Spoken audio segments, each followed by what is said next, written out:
So when we're talking about our diagram of our bullish trend, we talk about the concept of swings.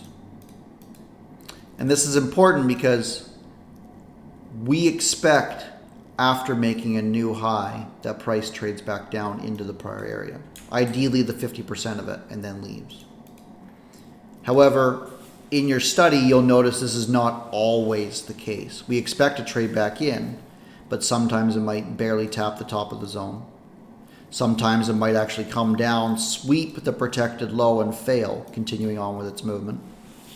Or if we're in a higher time frame delivery, we actually will just do something like this without trading back into the prior zone, right? Which means that we don't get our entry at the 50% level or anywhere similar.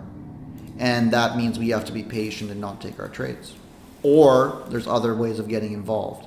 However, in our study, our expectation is something like this.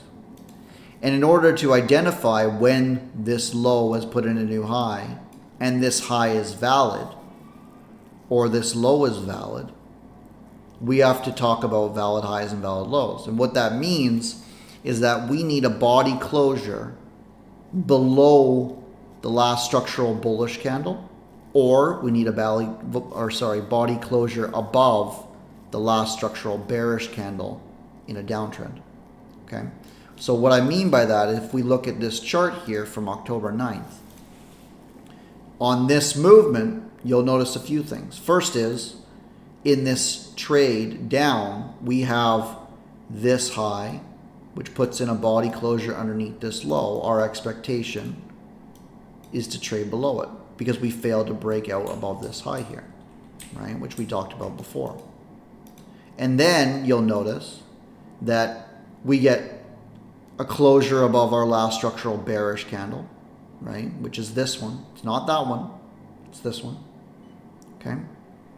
And this last structural bullish candle did not have a body closure below it. That's important because this is actually not a valid swing. This is an attempt to retrace price, yes. But in order for it to be a valid swing where we're looking at a trade into the middle of the zone, we have to have a body closure. So if this movement down had failed, we would actually expect to take this low here. Okay. Now, in this movement up, you'll notice that we have a valid swing here. So we would mark this out. There's your midpoint. We get a body closure finally here, validating this as a swing and this low as being protected. We trade higher. We then have a swing that occurs here. Again, we're looking at the prior swing. The prior swing, which is a down move inside of a bullish trend. Okay. So this didn't even touch this swing here. So there were no trades involved in this. Okay. You'll notice after we left here, we had failure at the top. We then traded lower and we failed at the midpoint. This is essentially the same as marking this up here and then going higher on our higher time frame, right?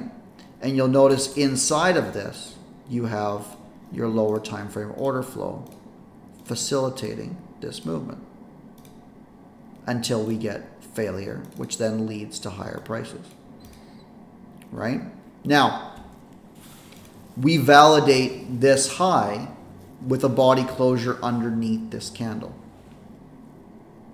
Not this one. We didn't get a body closure above it. There's got to be a body closure underneath here.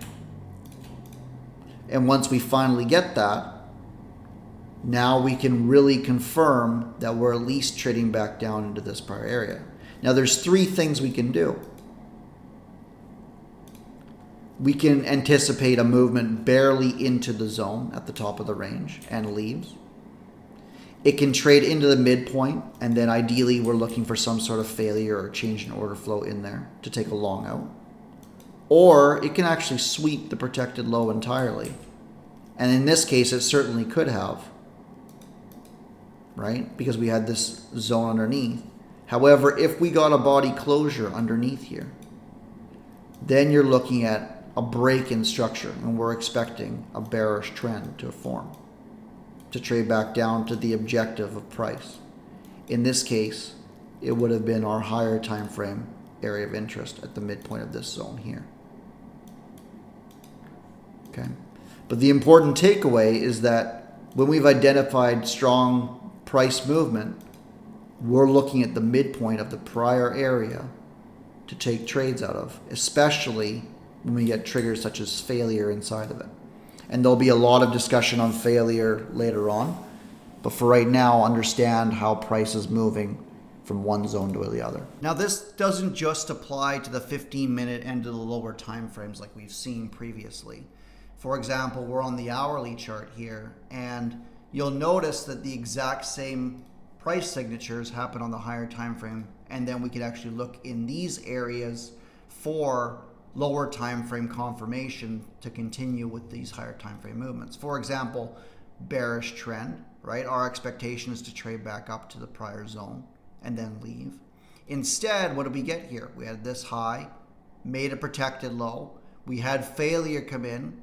We'll learn about change in order flow later, but for now, we broke this protected high, right? We left this zone. We now expect to trade back into this zone. And ideally, we get something around the mitigation point, which is at the middle. And then what happens here, we trade back in. On the lower time frames, we anticipate an entry to now align with this trend. This now leaves, making a new high, right? Above our previous high here. This now becomes a protected low as soon as we violate above this high, which happens here. We barely trade back into the zone and then leave. This is internal price movement. But we anticipate a stronger move down to our new zone, which happens here. We get this movement down. We actually mess around a little bit. This movement can't break above this high. So what happens? We nuke this low. Now that sweep and failure ends up being a double bottom on a higher time frame, which then ends up running this high, making another protected low in our trend. And through all of this, all we have is we have something like this happening, right? Breaking above that high, trading back into our prior zone, leaving, trading back into this zone again, and then leaving again, right? And you'll find that the highest probability are actually these trades here on the first couple of swings that are formed. They have explosive movement until we don't know if this is going to end up stopping on the third, the fourth, maybe even the fifth or sixth swing. But these taps back in, you'll find that have higher probability, and we'll go from there.